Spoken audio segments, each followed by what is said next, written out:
Before we get to the rescue, before the helicopters, the signal, the men in the water, I need you to sit with something. Her family had already fought over her clothes. Not cruelly. Not out of greed. The way people do when grief has nowhere left to go and the hands need something to hold. Her sister took the blue cardigan with the frayed left cuff. Her mother kept the boots. Her father, a man who hadn't cried at his own mother's funeral, stood in her bedroom doorway for 4 minutes and 17 seconds and didn't go in. They knew the ocean. They'd lived beside it their whole lives. They knew what it kept. The search teams had been out for 11 days. Coast Guard. Volunteer divers. A retired fisherman named Dale who went out every morning at 5 because he said he owed her father a debt nobody had ever explained. On day 12, the weather turned. On day 14, the Coast Guard commander sat across from her parents at a particle board table in a conference room that smelled like burnt coffee and old carpet and said the words that end things. The case file was closed. The blue cardigan went into the wash. Her name was Mara Solis. She was 31 years old. She'd been a marine biologist, a mediocre chess player, a catastrophically bad parallel parker, and the kind of person who remembered your birthday not because she wrote it down but because she genuinely, constitutionally cared. She had been underwater, alone, for 26 days. And she was still breathing. What follows is not a story about survival techniques or emergency protocols or the heroic machinery of a SEAL extraction team, though all of those things are in it. It is a story about what a person becomes when the world has already finished grieving them. What they carry. What they set down. What they cannot, no matter how long they float in the dark, bring themselves to let go of. You think you know how this ends. You don't. The beacon activated on a Tuesday. Nobody was supposed to be monitoring that frequency. The APERG channel emergency position indicating radio beacon runs on 406 MHz, and once a distress signal has been logged, searched, and officially closed, it drops to a secondary watch list. Something the computer scans. Something that, 99 times out of 100, turns out to be a malfunction. A waterlogged unit. A ghost reading from dead equipment. Petty Officer 2nd Class Tomas Reyes was eating a granola bar when the alert came in. He told me this himself, later, in the way people tell you small things when they want you to understand that enormous things begin in utterly ordinary moments.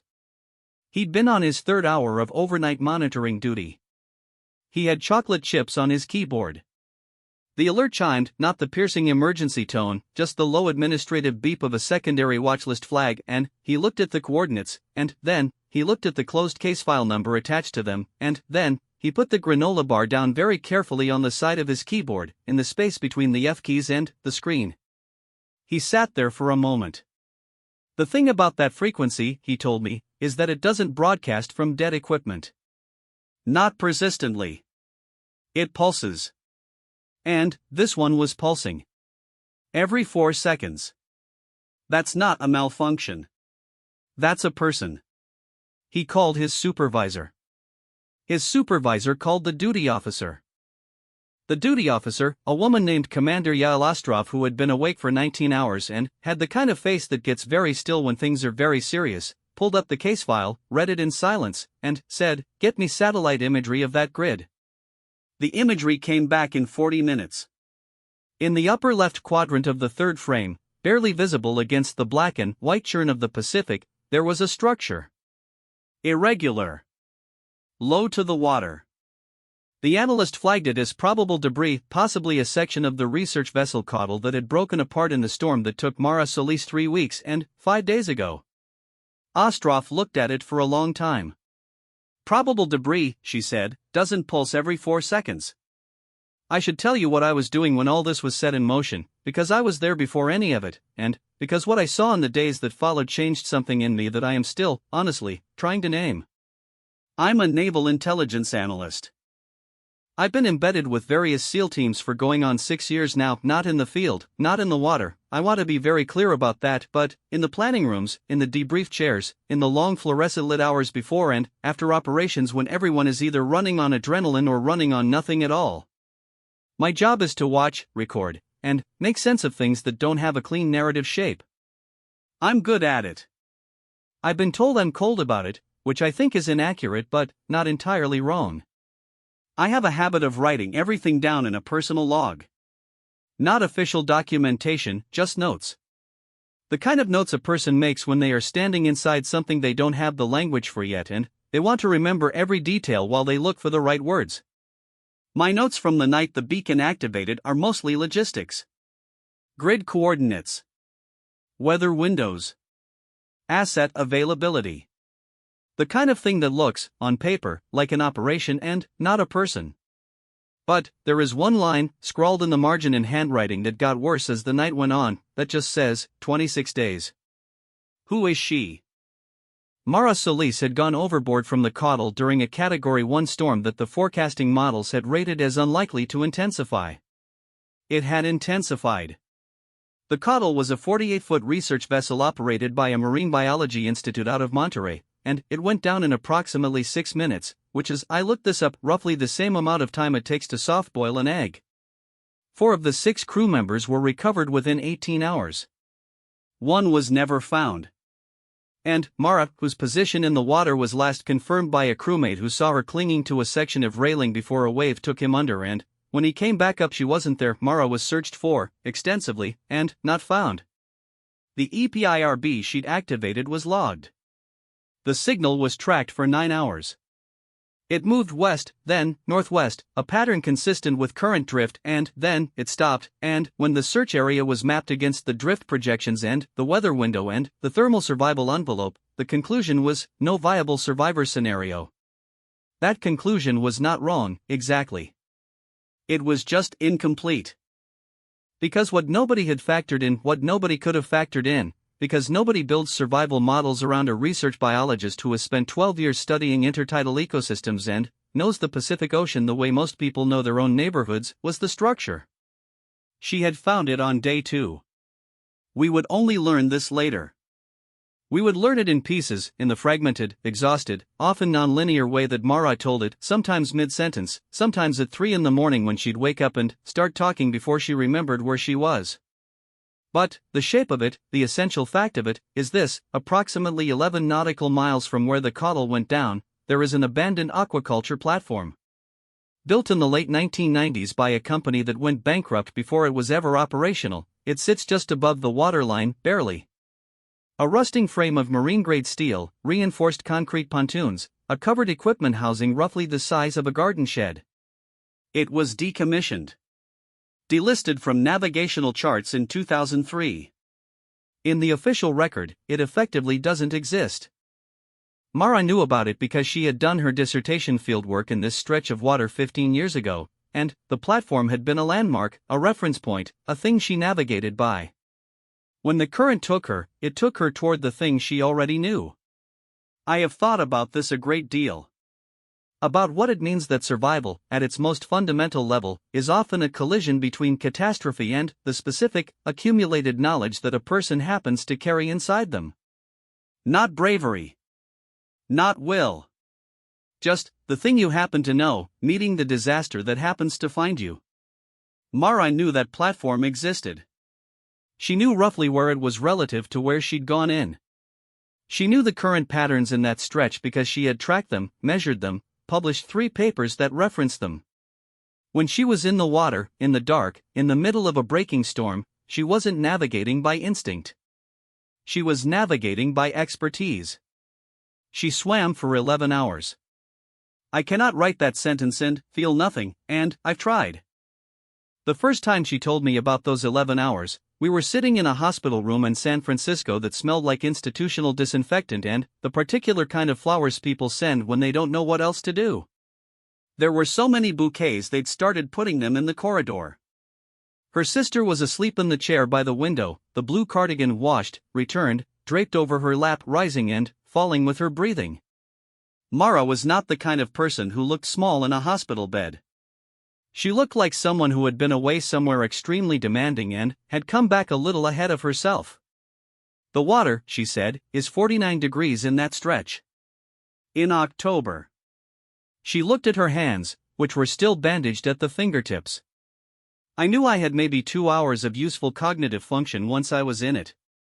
After that, hypothermia starts affecting your decision-making in ways you don't register as impairment. You start making choices that feel completely rational. Like what? I asked. Like stopping. Like thinking, this is far enough. I've done enough. I can rest here. She paused. Those feel like wisdom. Like acceptance. They're not. She had talked to herself. Out loud, for 11 hours, she had narrated what she was doing and why. Not to stay sane, or not only for that, but because articulating a decision externalizes it. Makes it something outside of you that you can evaluate. If you've made a good choice, saying it out loud confirms it. If you've made a bad one, the sound of your own voice saying it can sometimes catch it before the cold can tell you it's fine.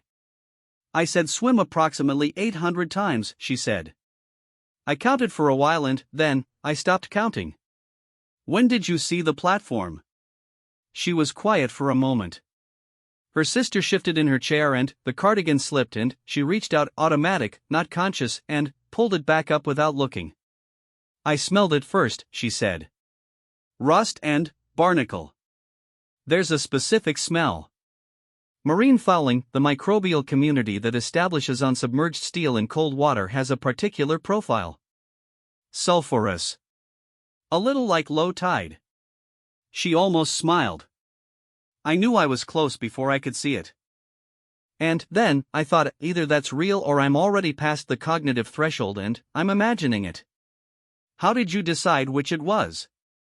I swam toward it, she said.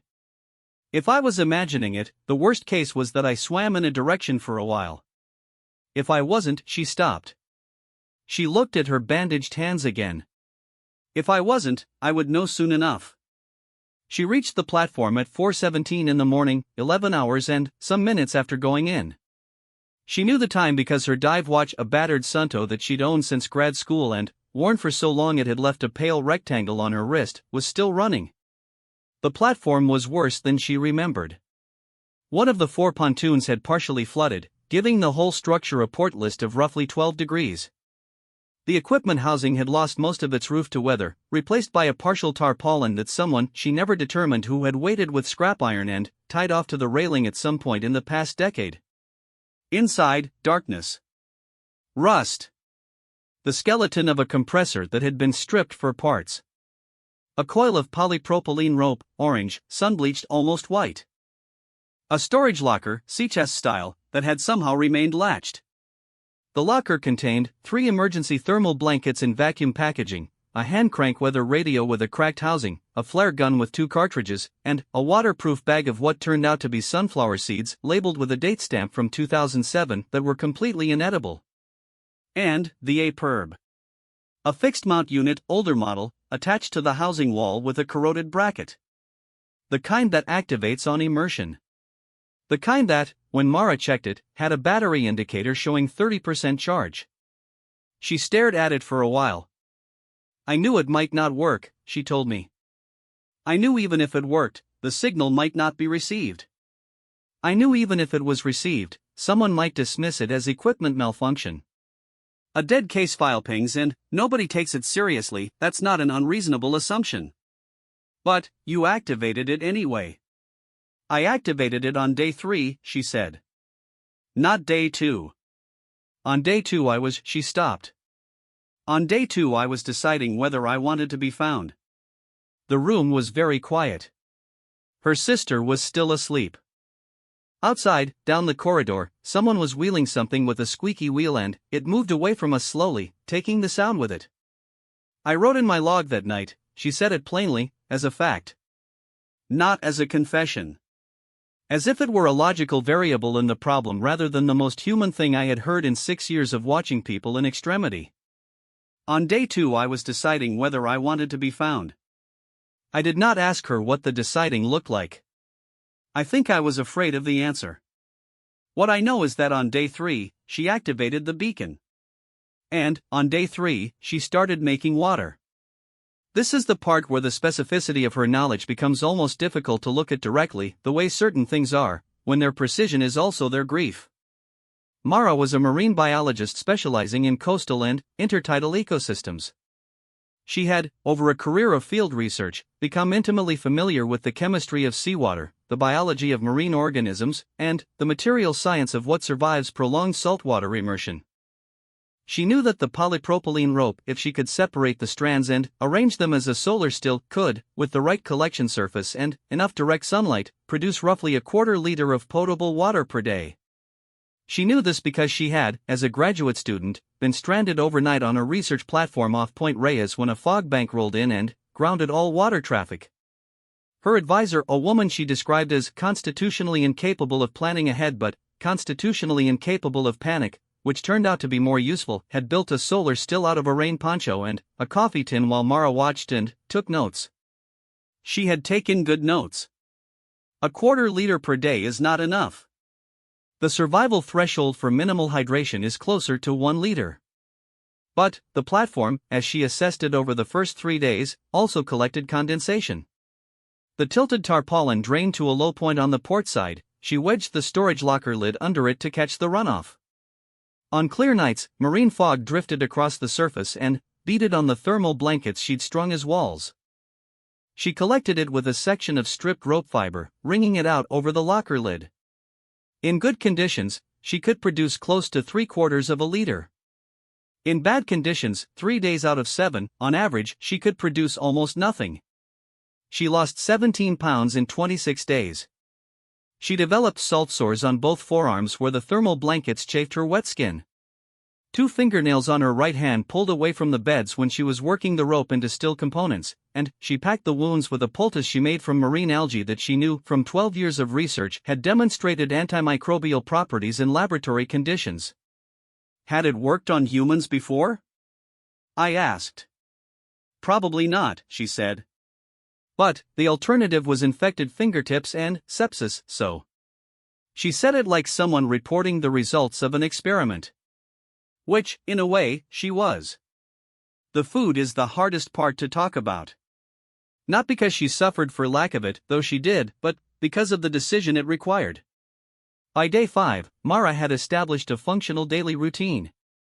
She woke at first light, checked the beacon, checked her water stores, checked the tarpaulin for damage. She cataloged the platform's ecosystem not out of professional habit, she told me, but because it gave her mind a job.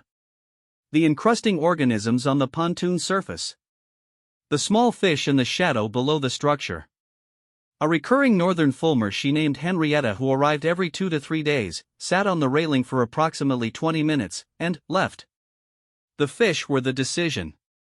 She had no fishing equipment. She had rope, metal from the disassembled compressor frame, and her own hands. She had spent years arguing that irresponsible fishing practices in precisely this stretch of water constituted an ecological crisis. She had written the papers. She had testified to the advisory committee. She had, on multiple occasions, described the targeted species in these waters with a passion and specificity that her colleagues had found, in the way scientists describe things they actually find charming, a little much. On day 8, she caught a cabezon with a hook she'd bent from compressor wire and a lure she'd made from a strip of thermal blanket. She told me she apologized to it. Out loud. By its species name. And then, you ate it, I said. And then, I ate it, she said. Raw. Salt cured with seawater. Terrible texture. Genuinely one of the best things I've ever eaten. She caught 9 fish over the following 18 days. She apologized to each one. She ate all of them. On day 14, the day the Coast Guard commander sat across from her parents and said the words that end things, Mara was watching the sun go down over the water from the railing of a platform that did not officially exist. She told me she had no idea the search had been called. She had known, at some level, that the window was closing. 11 days is an outer limit for a survival scenario of this type, and she understood survival scenarios, but she had, in the careful compartmentalization that was keeping her functional, not spent time calculating what was happening on shore. What she spent that evening thinking about was her father. He's not a demonstrative person, she said. We didn't hug a lot when I was growing up. It wasn't his language. His language was, he showed up. He came to every conference presentation I ever gave, including the ones at conferences he had no business being at, surrounded by marine biologists, understanding about 40% of the vocabulary. He'd sit in the back and take notes. He couldn't follow the science, but he wanted to be able to ask me questions afterward. She looked out the hospital window. On day 14, I was thinking about the last one he came to. February. He sat in the back. He'd written down, intertidal zonation, look up, on a notepad. In his handwriting. She stopped. That was the last time I saw him. The blue cardigan rose and fell on her sister's lap. I thought about what his notepad probably said now, she said. What he'd have written down in that conference room. What questions he'd have wanted to ask. She didn't say what she thought the notepad said. She didn't have to. The beacon had been pulsing for 12 days when it finally registered on the secondary watch list. 12 days of a 49-degree woman on a ghost platform, catching fish and apologizing to them and watching Henrietta the Fulmer arrive and depart and collecting fog from a tarpaulin and talking to herself. Swim, she'd said 800 times. Or more. She'd stopped counting. Tomas Reyes put his granola bar down on the keyboard. Commander Ostrov said, probable debris doesn't pulse every 4 seconds. And 6,000 miles of bureaucratic machinery, reluctant, creaking, originally pointed in the opposite direction, began very slowly to turn toward a woman who had already survived everything except being found. The SEAL team was briefed at 0300. I was in the room. The team leader, Chief Petty Officer Dmitry Vasquez, who I had worked with on 3 prior operations and who had the unsettling quality of appearing completely relaxed in all circumstances including this one, listened to the full briefing, looked at the satellite imagery for approximately 30 seconds, and said, "She's alive." Not a question. You can't know that from a beacon signal and a thermal image, one of the analysts said. Vasquez looked at him. She fixed the tarpaulin, he said, pointing to the imagery. Look at the tie-off points. Those have been adjusted recently. Dead equipment doesn't adjust its tarpaulin. The analyst looked at the image. He didn't say anything else. I wrote in my log, he saw her before anyone else let themselves. The deployment window was weather dependent. The Pacific in November does not offer many clean windows. The one they had was 6 hours, beginning at dawn. They took it. What I want to tell you, before part 2 begins, is something I didn't understand until I was sitting in that hospital room with Mara Solis and her sister's cardigan and all those flowers in the corridor. There is a version of this story that is about rescue. About the beacon and the SEALs and the helicopters and the moment when Vasquez's team reached the platform and she was there, alive, waiting, wrapped in a foil thermal blanket with her arms crossed over her chest and a look on her face that one of the operators described, later, in a debrief, as like she'd been expecting us but not necessarily today. That version is true. All of that happened. But the story that Mara was living, for 26 days, was not a story about waiting to be found. It was a story about deciding, every single day, in the cold and the dark and the hunger and the particular silence of open ocean, to be the kind of person who keeps activating the beacon. Even when you have no proof anyone is listening. Especially then. Chief Petty Officer Dmitry Vasquez did not talk about the operation until 2 weeks after it was over. This was not unusual. Vasquez did not talk about anything until he had decided he was ready to talk about it, and the process by which he made that determination was opaque to everyone around him, including, I suspected, himself. He was 38 years old.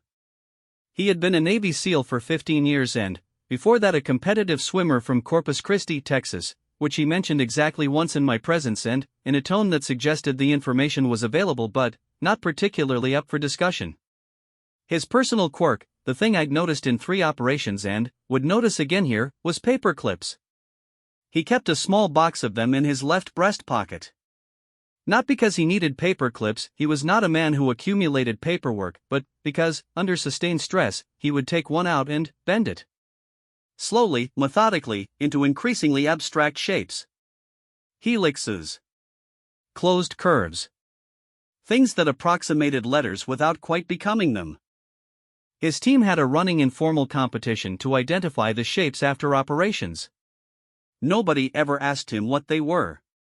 He bent 3 paper clips during the briefing that launched the extraction. The window opened at 0547. 6 hours. Sea state moderate, not calm, not dangerous. Ceiling at roughly 800 feet, which was low but workable. The platform coordinates placed the target 41 nautical miles offshore. The team took a RHIB, a rigid hull inflatable boat, the kind that looks like it was designed by someone who hated comfort and loved speed, with 2 additional operators as surface support. Vasquez commanded. For operators in the water if they needed them. Medical kit. Survival equipment. A stretcher, folded. They did not take the stretcher out of the bag. I know this because I interviewed every member of the team afterward, individually, in the debrief chairs, with my notepad, asking the small questions that accumulate into something true. And, what I assembled, from 6 different accounts with 6 different emphases and omissions, is not exactly a rescue operation. It is something stranger and more instructive than that. The platform became visible at roughly 0641, 40 minutes into the transit. Operator First Class Kwame Asante, who was 27 years old, from Atlanta, and who had the quality some young operators have of recording everything they see with photographic precision and, then, being slightly too honest about it in debriefs, told me, "At first I thought we had the wrong coordinates. It looked like junk. Like a fishing buoy got into a fight with a construction site and both of them lost." The tarpaulin was blue. Faded almost gray. It covered roughly 2/3 of the equipment housing, weighted at 4 points with pieces of scrap iron tied with what turned out to be orange rope. Vasquez cut the engine to quarter power 200 meters out. Why? I asked him, later, when he was finally ready to talk. He looked at me like I'd asked why you knocked before entering a room. She'd been alone for 26 days, he said. Fast approach, loud engine, 6 people in tactical gear coming over the railing, that's a trauma event. You slow down. You give a person a chance to hear you coming. He paused. He had a paper clip in his hand. A new one, straight from the box. Also, he said, I wanted to see if she waved. She did not wave. What she did, what Asante described, and Vasquez confirmed, and 2 other operators corroborated in almost identical language, was stand up. She had been sitting on what remained of the railing on the port side, facing east, toward the dawn. When the rib's engine dropped to idle and the boat began its slow approach, she stood up. Turned. Looked at them across the water with an expression that Asante described as not relieved, not scared, not happy, just. She looked at us like she was figuring something out. Vasquez said, like someone checking whether a memory is accurate. He cut the engine entirely at 50 meters and they drifted the rest of the way. She was wearing what remained of a dryskin base layer, shredded to mid-thigh on the left side. Over it, one of the 3 thermal blankets, folded and knotted at the shoulders with rope. She had jury-rigged a pair of sandals from strips of the tarpaulin's edge and compressor wire. On her left wrist, the dive watch. On her right, where the skin had been rubbed raw by salt and rope friction, a piece of orange rope tied in a loose bracelet. Vasquez told me this detail specifically. The rope bracelet. Why? I asked. Because she didn't need it, he said. She had materials. She was using everything. But she made that thing for herself anyway. Not for function. He paused. He was looking at the paper clip in his hands, which had become a lopsided figure 8. That told me she was okay. Not physically. In the way that matters. The first thing she said to them, and all 6 accounts agree on this, which means it definitely happened, was not thank God or I knew you'd come or any of the things that 26-day rescue calls for in the narrative grammar of the situation. She said, watch your step on the starboard pontoon. The grating is loose. Vasquez, stepping onto the platform, watched his step. The grating was loose. I have been trying, since that debrief, to understand what she was communicating with those words. I've landed in a few places. 1. A scientist catalogs hazards. It is constitutional, not contextual. She had catalogued that loose grating on day 4 and it had been on her mental list since then. 6 people boarding the platform were a hazard event and the data point was simply relevant. 2. She was establishing jurisdiction. This is my space. I have assessed it. I am the subject matter expert here. Not deliberately, not with any guile, but structurally, that is what those words did. They positioned her as the person who knew this environment, not the person who needed to be extracted from it. 3. She was not ready yet. Not ready for it to be over. Not ready to step across from the platform side to the rescue side. The loose grating was a reason to stay in operational mode for 30 more seconds. I think it was all 3. I think those things are not separable. The medical assessment took 12 minutes. Petty Officer 2nd Class Nadia Ferreira, the team's medical operator, told me she expected worse and found what she described as managed deterioration. 17 pounds underweight. Moderate dehydration despite Mara's improvised water collection. The salt sores on her forearms, 2 damaged fingernails with the algae poultice still in place, which Ferreira examined with visible professional interest. Mild hypothermia, chronic. Corneal irritation from salt exposure. No fractures, no obvious internal injuries. Vitals, heart rate elevated, blood pressure low but functional. She was on the edge of the envelope, Ferreira told me.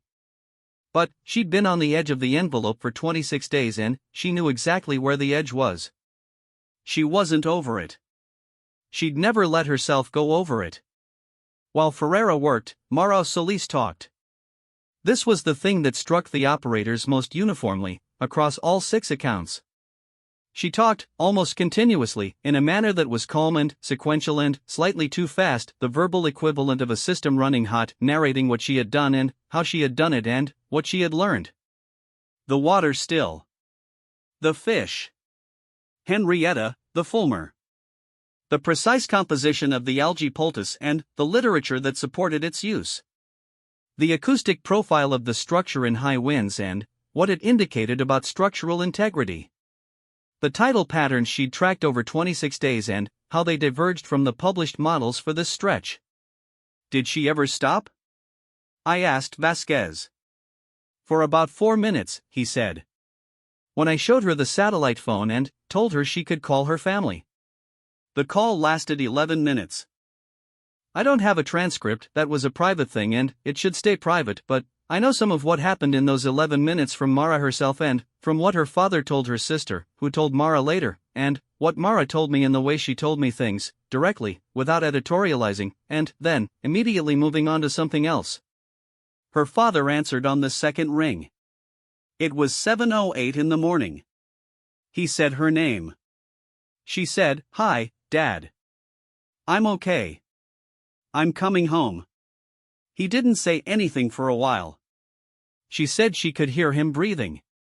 Then, he said, "Okay." Not "thank God." Not "I knew it." Not "we gave up hope." Just, "okay."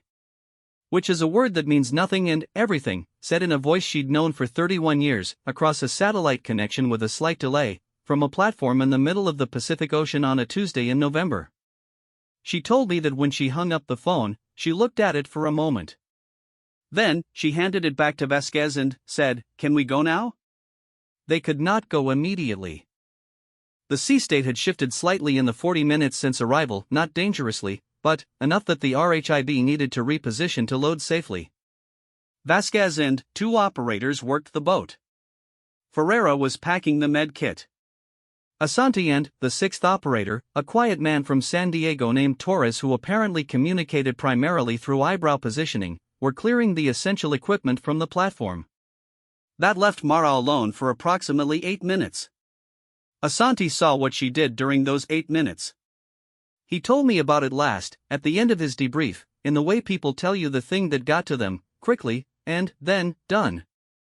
She walked to each corner of the platform. Slowly. Not checking anything, the Ferreira assessment was complete, the equipment was being cleared. She was just walking it. Like you walk a place you've lived and are leaving. She stopped at the railing where she'd sat that morning, facing east. She stood there for a moment. She untied the orange rope bracelet from her wrist. She looked at it. She tied it back around one of the railing posts. She left it there. I have thought about the rope bracelet more than almost anything else in this account. I have turned it over and looked at it from angles, and I keep coming back to the same place, which is, I don't know what it meant. I know what it did. It made the platform real. It marked it as a place she had been. Not a place that had held her. A place she had made. There's a difference. The RHIB transit back to the surface support vessel took 50 minutes. The sea state was cooperative, and then it wasn't, and then it was again, which is a description of the Pacific that applies to almost any 50 minutes in November. Mara sat in the bow, which is the worst place to sit in rough water, and she didn't move to a better position, and nobody suggested she should. Vasquez sat in the stern. Asante was between them. For the first 20 minutes, nobody talked. The engine was loud. The spray was periodic and cold. Then, Asante, 27 years old, from Atlanta, constitutionally too honest, leaned toward her and said, over the engine, "Can I ask you something?" She looked at him. "The fish," he said. "You apologized to them?" "Yes." "By species name?" "Sebastes rosaceus," she said. "Rosy rockfish." "And one cabezone."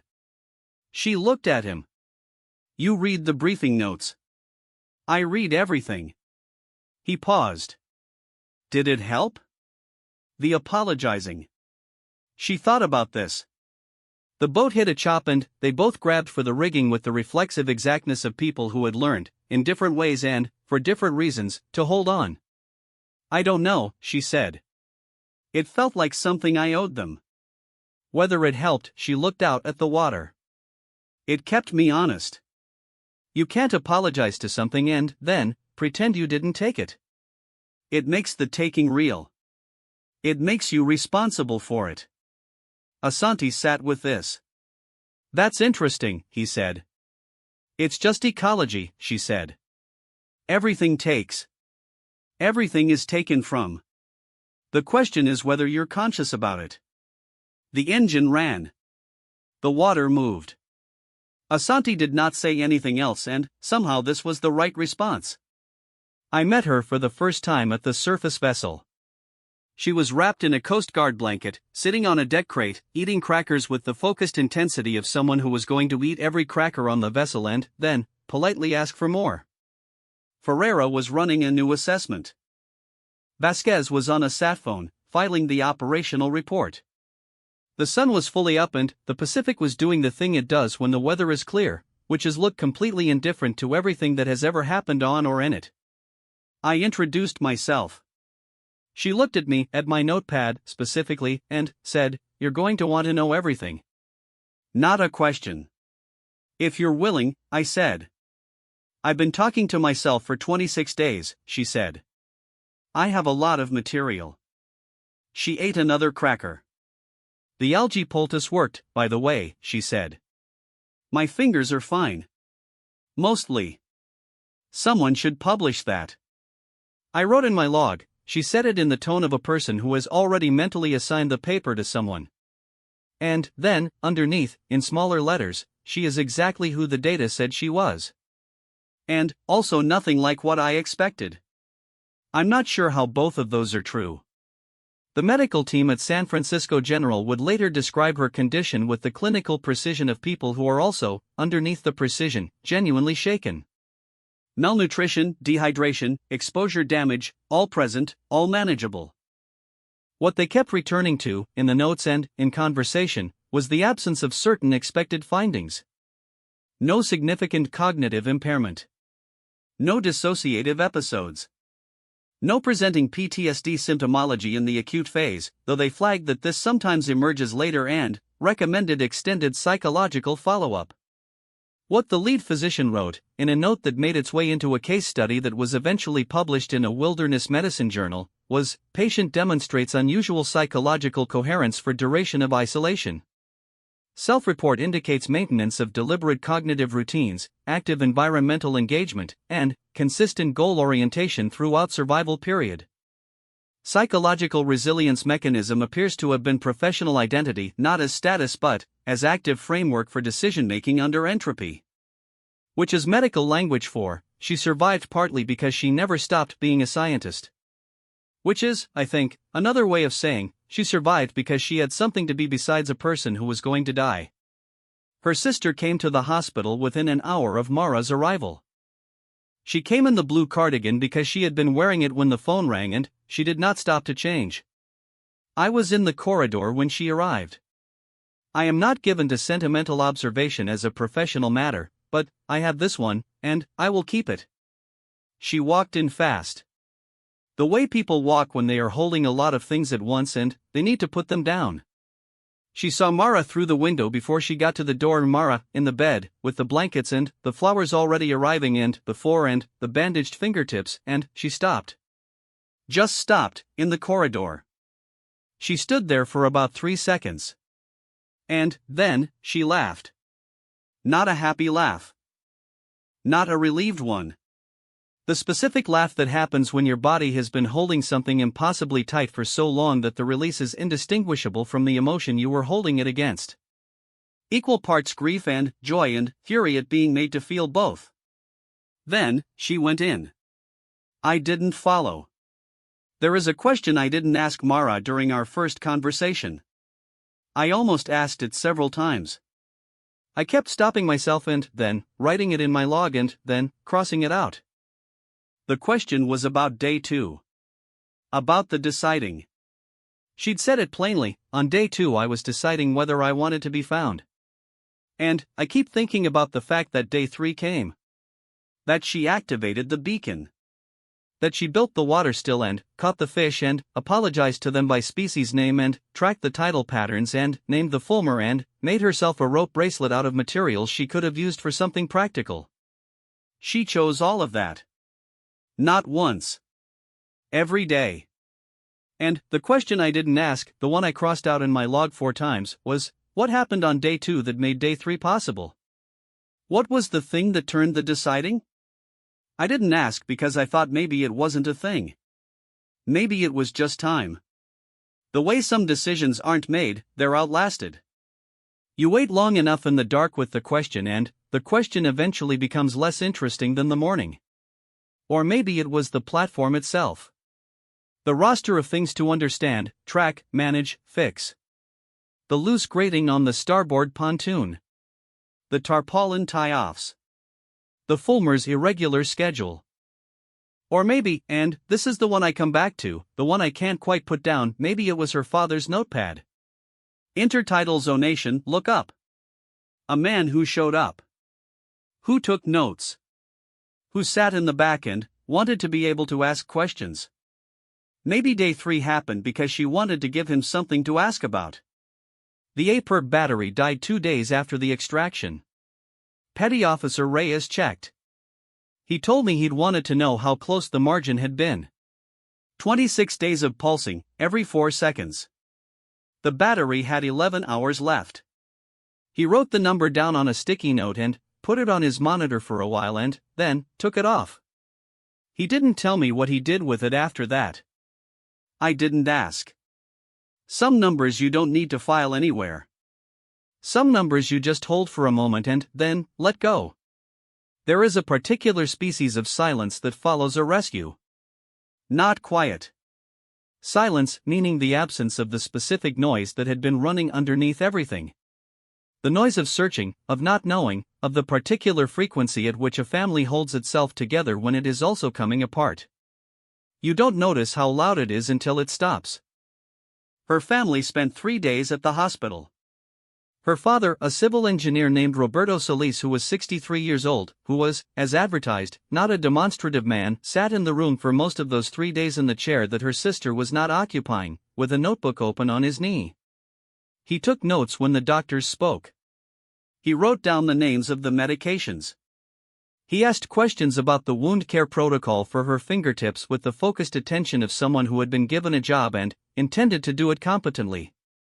Mara watched him do this from the bed. On the second day, she said, "Dad." He looked up. "You can stop writing things down," she said. "I'm okay." He looked at the notebook. He looked at her. "I know," he said. He kept the notebook open on his knee for the rest of the afternoon. He didn't write anything else. But he kept it open. I don't know why I find this devastating. I've been trying to figure that out since I wrote it in my log that night.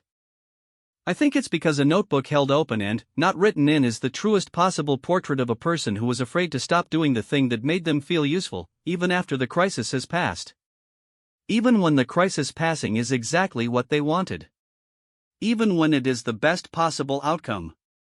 The fear doesn't leave just because the thing that caused it does. I had 4 formal conversations with Mara during her hospital stay, and I had one conversation that was not formal, on the third night, when I was in the corridor at midnight writing up the last of the debrief notes, and she appeared in the doorway of her room in a hospital gown and the dive watch, which she had kept on, and said, "Can't sleep either?" I said no. She sat down in the chair across from me in the corridor, the visitor chairs, spaced out like waiting rooms always are, at a distance designed to be anonymous, and she put her feet up on the chair beside her and looked at the flowers. There were still flowers in the corridor. More of them now. They'd moved them out to make room for people, and they lined the corridor walls in a fragrant, chaotic hedge that smelled, in the middle of the night, like every sentiment that doesn't have enough room inside a person to stay in. They sent so many, she said. People didn't know what else to do. I know. She looked at them for a moment. It's strange. 26 days and I got very used to the absence of gestures. People. All of it. She glanced at me. Don't misread that. I wanted to be found. I want to be here. She looked back at the flowers. It's a lot of input, after a lot of no input. Does it feel like too much? It feels like the right amount, she said. I'm just not at the right size for it yet. I wrote this in my log later, not at the right size for it yet. 6 words that contain everything true about returning from an extreme experience to an ordinary life. You are the same dimension you were when you left. The space you came back to has changed its proportions.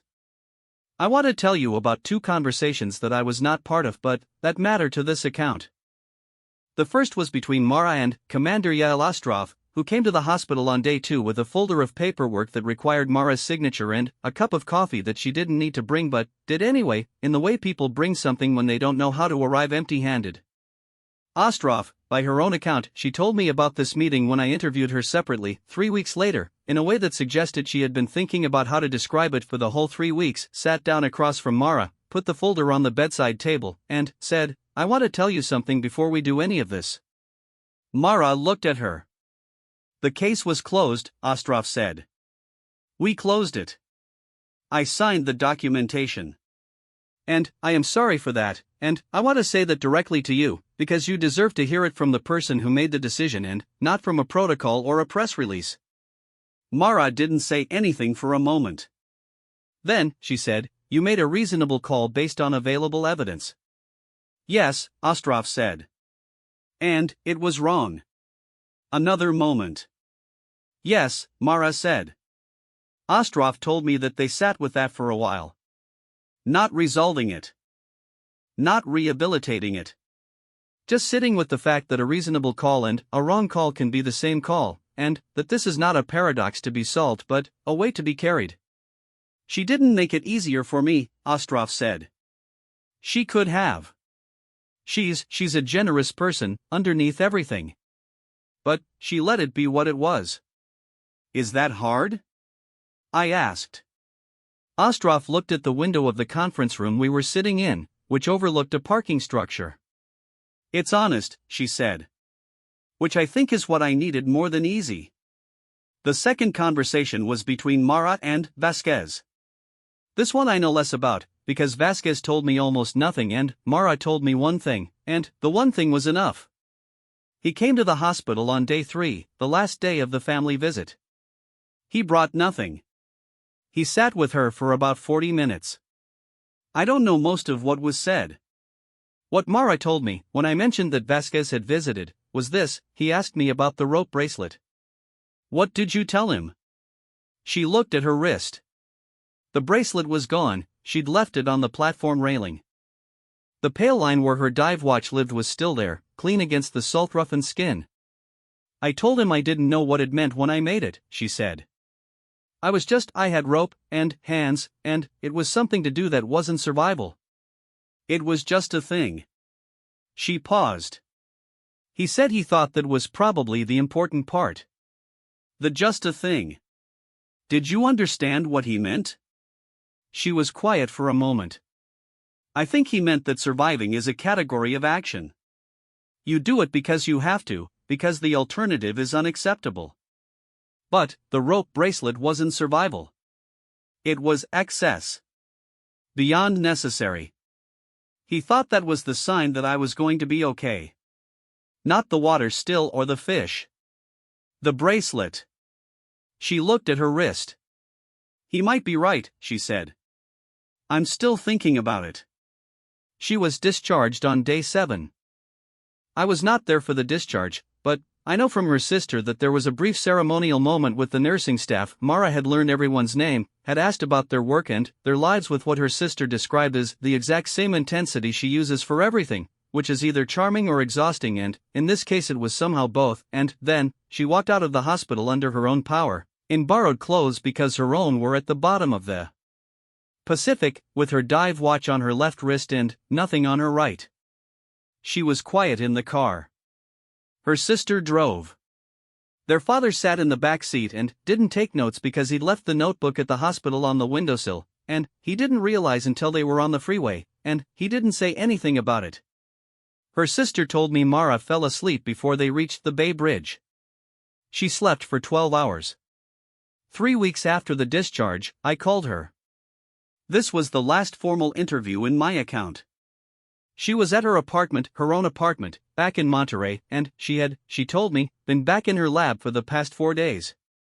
Already? I said. The data doesn't archive itself, she said. And I had a sample collection that was 2 months overdue.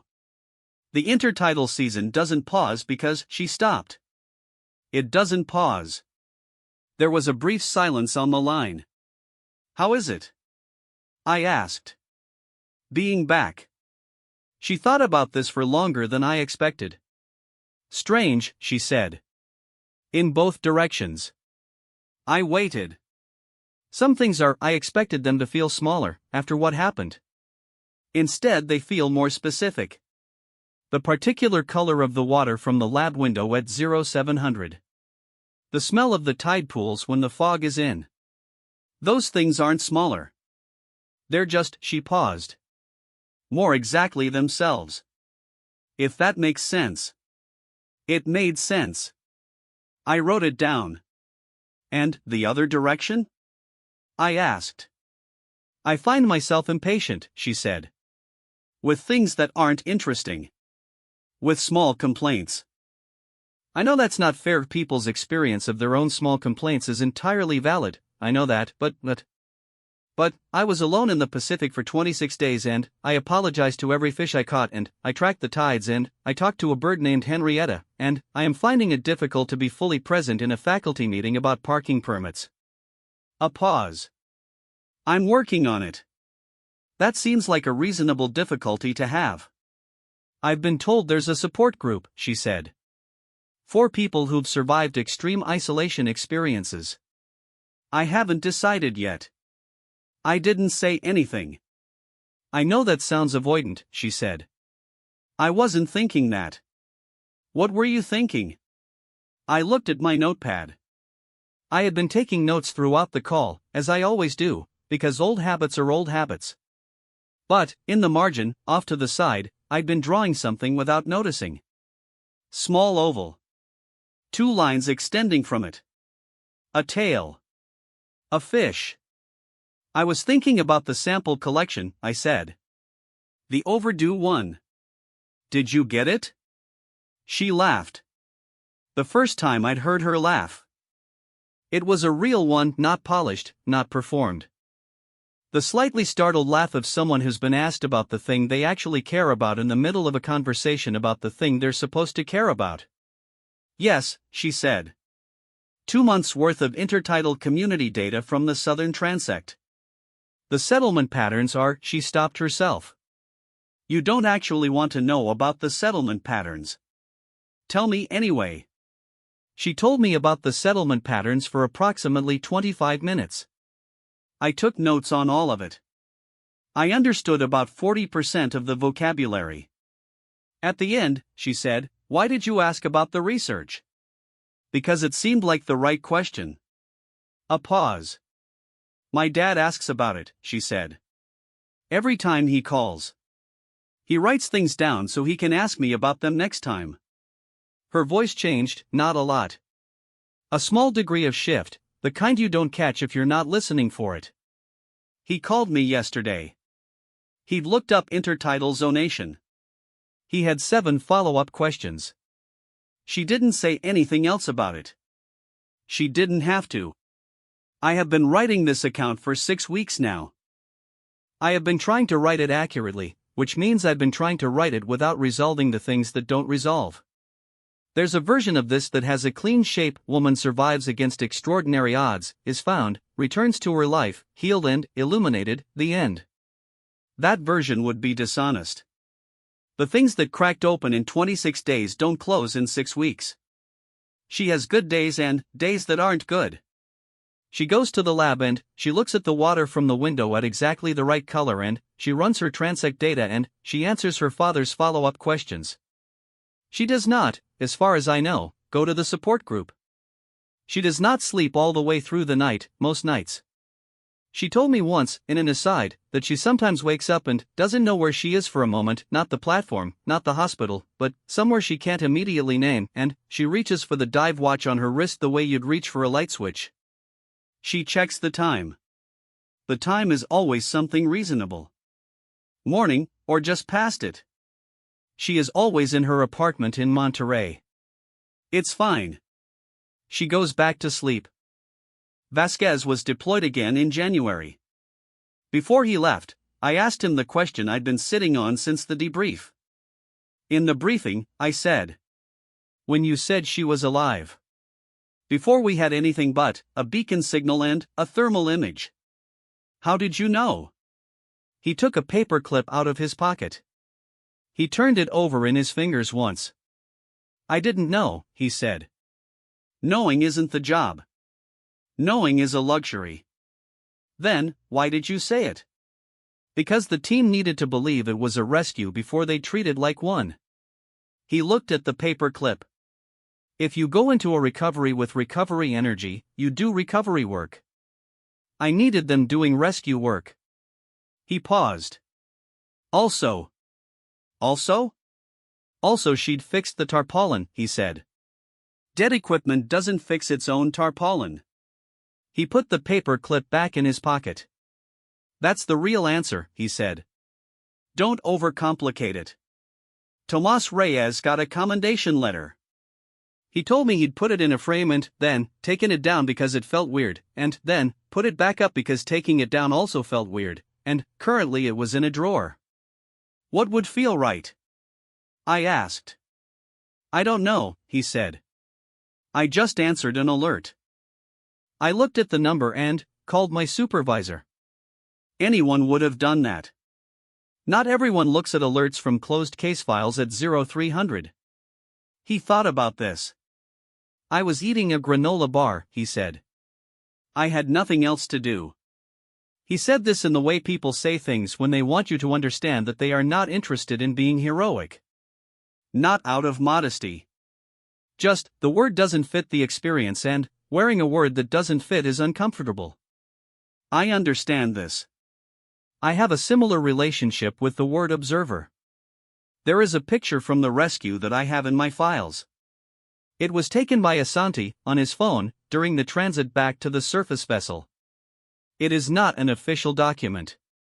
He sent it to me because I asked. The picture is Mara in the bow of the RHIB, wrapped in the thermal blanket, facing forward into the transit. The sea is gray-green behind her. The sun is low and specific, the November kind. Her hair is salt-stiff and wind-pulled. Her hands are in her lap, still bandaged. She is not looking at the camera. She is looking at the water ahead of them. Her expression is not what you might expect. Not relief. Not triumph. Not the face of someone who has been found after 26 days in the Pacific. She looks like someone calculating. Like someone who is already, in the bow of the rescue boat, looking at the water and noting what she sees. Thinking about what the settlement patterns in this stretch might look like. Thinking about her overdue sample collection. Thinking about what she will say to her father when she calls him. Thinking about what questions he'll write down.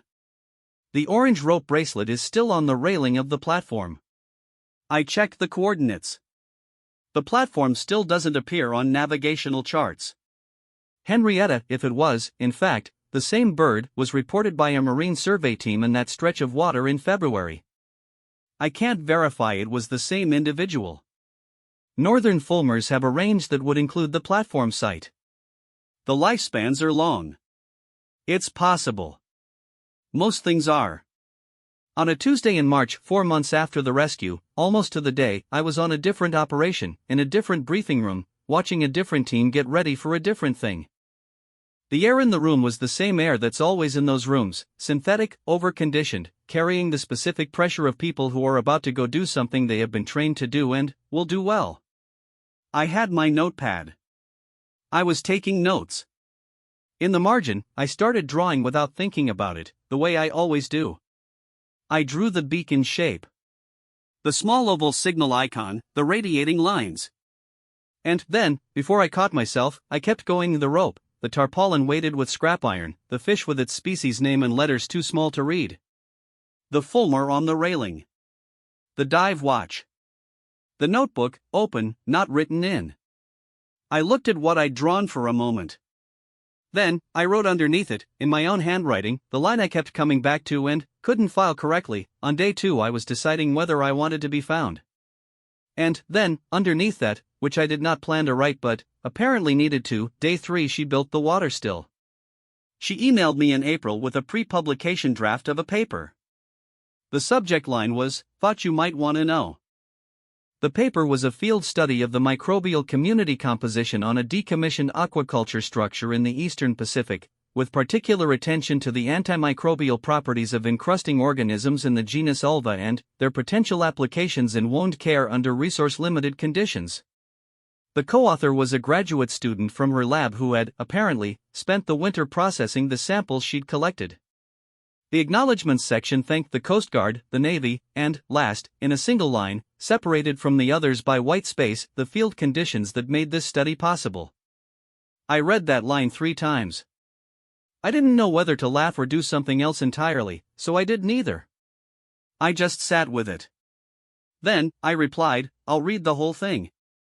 Send me the methods section first." She sent the methods section. I read it with a dictionary open in another tab, looking up the words I didn't know, writing the ones that seemed important in the margin of my notebook. The way you do when you want to be able to ask questions.